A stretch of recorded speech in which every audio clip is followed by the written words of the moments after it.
नमस्कार। आज की हमारी कहानी है एक गलत फैसला। आज नीरा का पढ़ने में मन नहीं लग रहा था। सिर दर्द के कारण दिमाग की नसें फटी जा रही थीं। शक का कीड़ा जब मन में घुस जाए तो वह दिल दिमाग को ऐसे जकड़ लेता है कि इंसान शक और सिर्फ शक के मकड़जाल में उलझता ही जाता है। ऐसा ही कुछ हो रहा था नीरा के साथ। मन की भले ना सुनो, मगर आंखों देखी को कैसे झुठलाया जा सकता है।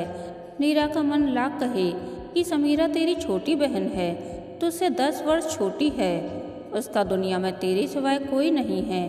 मगर आंखें जब उसे अविनाश के साथ चुहल करते, हंसते बोलते देखती तो तन बदन में आग लग जाती है। माना समीरा भी बच्ची है, मगर अविनाश तो समझदार है। उन्हें तो जीजा साली के रिश्ते की नाजाकत समझते हुए दूरी बनाए रखनी चाहिए। नीरा ने प्रिंसिपल से छुट्टी ली और घर की ओर चल दी। सिर दर्द तो था ही, मगर सच्ची वजह थी शक का कीड़ा जो उसके दिमाग में कुलबुला रहा था।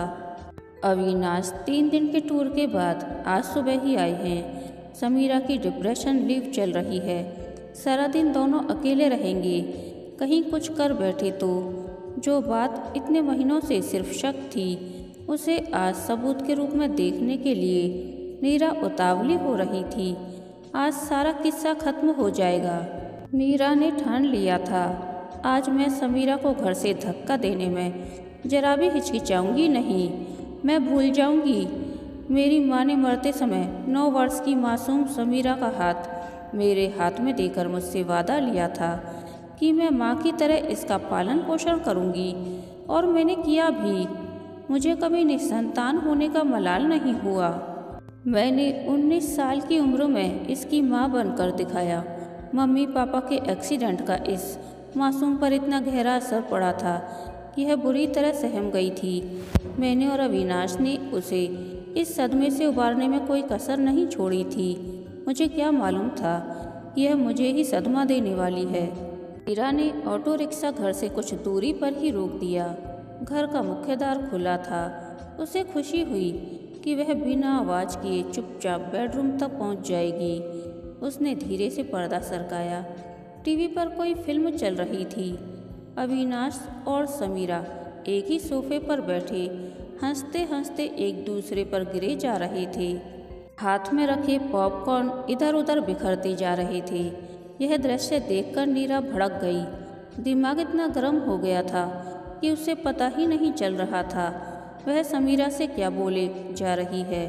बेशरम, मैंने बेटी से बढ़कर तुझे प्यार दिया और तू मेरे ही घर में डाका डाल रही है। निकल जा मेरे घर से। साथ ही एक जोरदार थप्पड़ जड़ दिया उसके भोले मासूम चेहरे पर। समीरा हतप्रभ रह गई। दीदी क्या हुआ? इसके आगे कुछ न बोल पाई समीरा। अविनाश गुस्से से थरथरा रहे थे। कितनी घटिया और ओछी सोच है तुम्हारी। मैं उसे बच्चे की तरह प्यार करता हूँ। बात काटते हुए नीरा चिल्लाई। बच्चे की तरह प्यार करते हो या बच्चा पाने की चाह में प्यार करते हो? सुनते ही अविनाश और समीरा के होश उड़ गए। समीरा रोते रोते अपने कमरे में भाग गई। अविनाश ने अपने कानों पर हाथ रख लिए। नीरा अपनी भड़ास निकालती रही। अविनाश ने एक शब्द भी नहीं कहा। इसके साथ ही तीनों के मध्य संवाद पूर्णतः समाप्त हो गया। सारे घर में कब्रिस्तान सी चुप्पी पसर गई। समीरा प्राय अपने कमरे में बंद रहती। अविनाश अधिकांश समय घर से बाहर बिताते।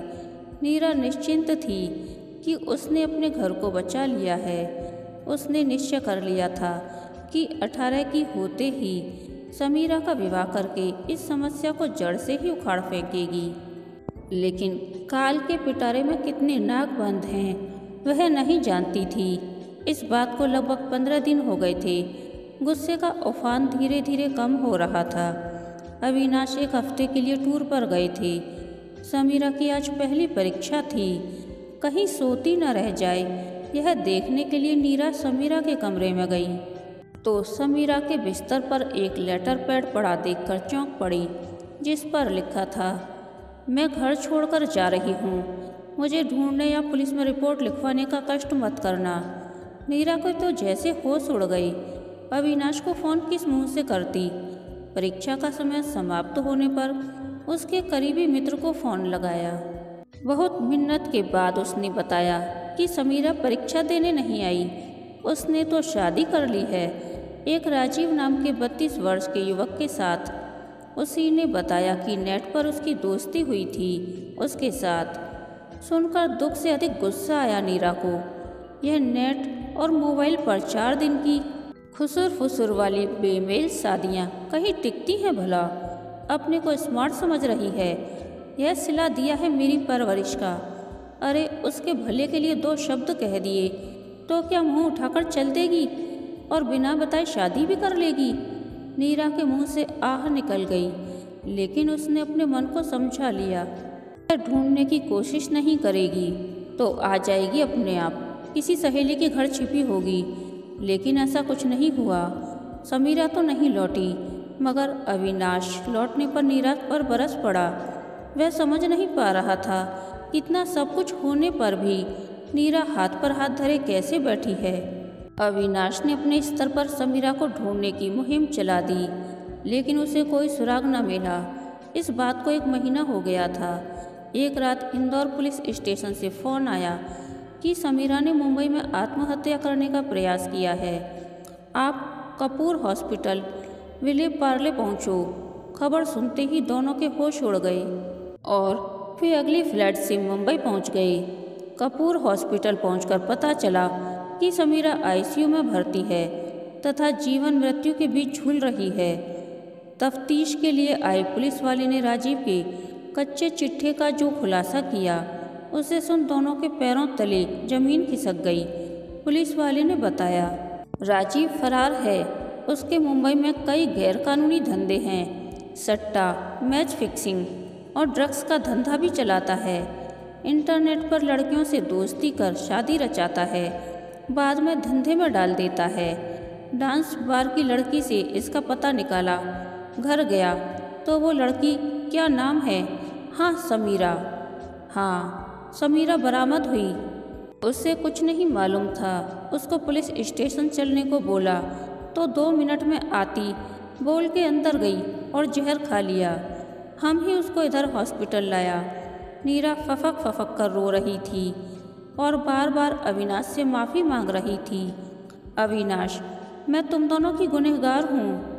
ना मैं मूर्खतापूर्ण शक करती, न समीरा जल्दबाजी में यह बेमेल शादी करती।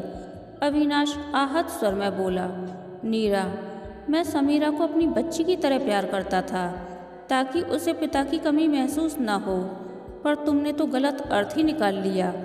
मैं अपने बच्चे का रूप उसमें देख रहा था, वह अपने पिता का रूप मुझ में देखती थी।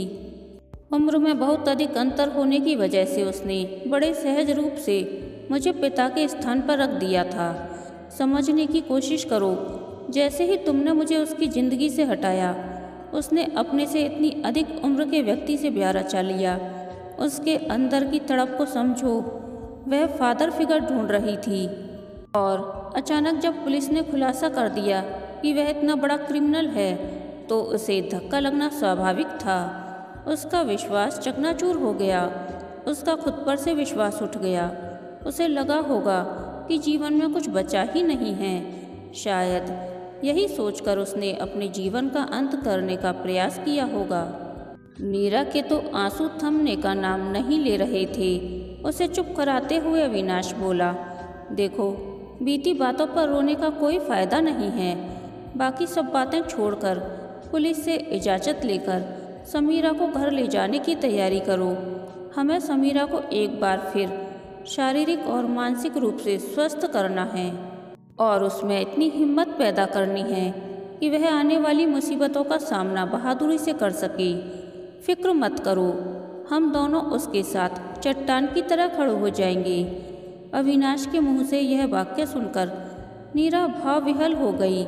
पश्चाताप के आंसू आंखों से बहे जा रहे थे। वह समझ गई थी कि अविवेकपूर्ण व्यवहार और सोच रिश्तों में दूरी पैदा कर देते हैं, विशेष रूप से कच्ची उम्र के नाजुक दिल बच्चों से।